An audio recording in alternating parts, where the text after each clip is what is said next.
Charles, actually, just want to dwell upon your association with IT4IT. What's been the history behind that?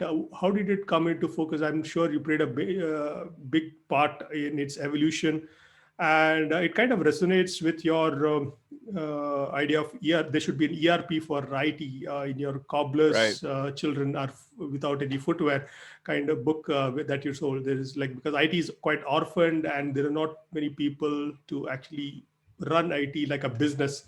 Can you walk us through that journey on how your association with IT4IT has been and its history as well? Because I'm sure you're the right person to answer all of that. Right. Well, so I first came across the term ERP for IT in the year 2003.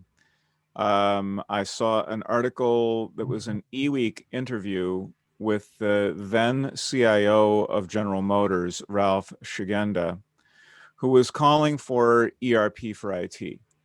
Now, what Ralph was calling for was not ultimately what I wound up pursuing and studying. Ralph was he was trying to figure out something more like what we would today call SIAM, for supplier integration and management.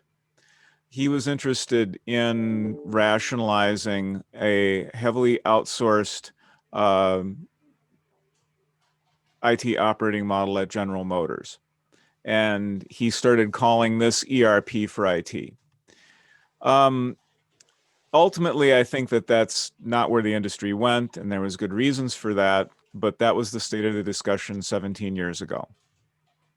I picked up on ERP for IT, however, because I had been running these tools called metadata repositories, and you hardly hear about them anymore.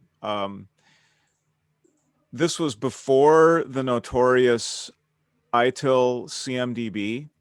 In fact, one of the first kind of career-defining questions I had was, what's the difference between a metadata repository and a CMDB? And at the time I said, I don't know, what's a CMDB?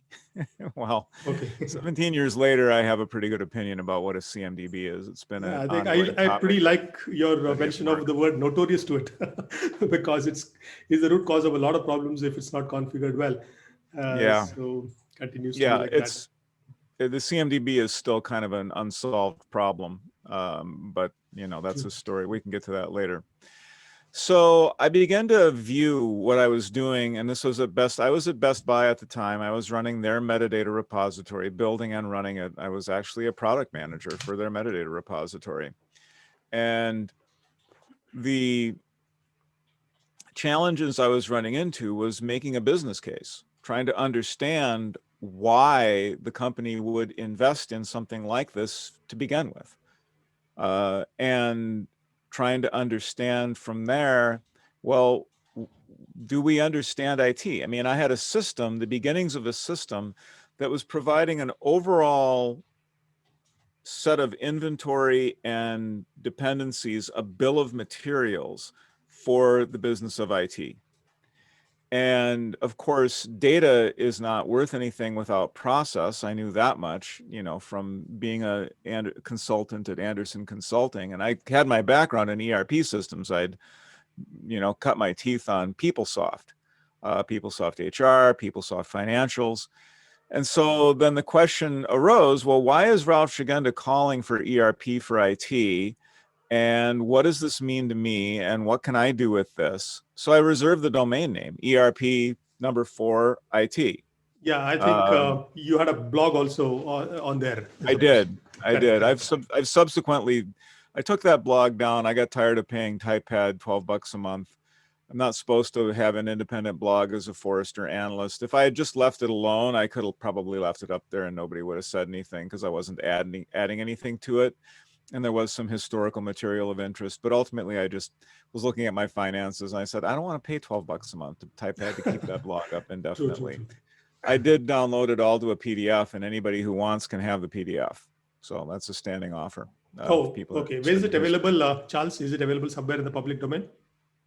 You have to ask me, but I can Okay, send okay. it. I will at the end of this. Yes. Yeah, yeah. I could. Yeah, it's just like on a Dropbox. Okay. So I started, and then I started to think more. I started reading itil. And at this time I also took a course in software engineering. I took a master's in software engineering, my degree back there. And this was an ideal opportunity to start studying in a more systematic and rigorous way what we meant by ERP for IT. And I brought in a whole bunch of other concepts like IT portfolio management. There was a lot of books going around about the business of IT, managing the business of IT, the real business of IT, by high-level consultants at companies like Accenture and KPMG and all the rest.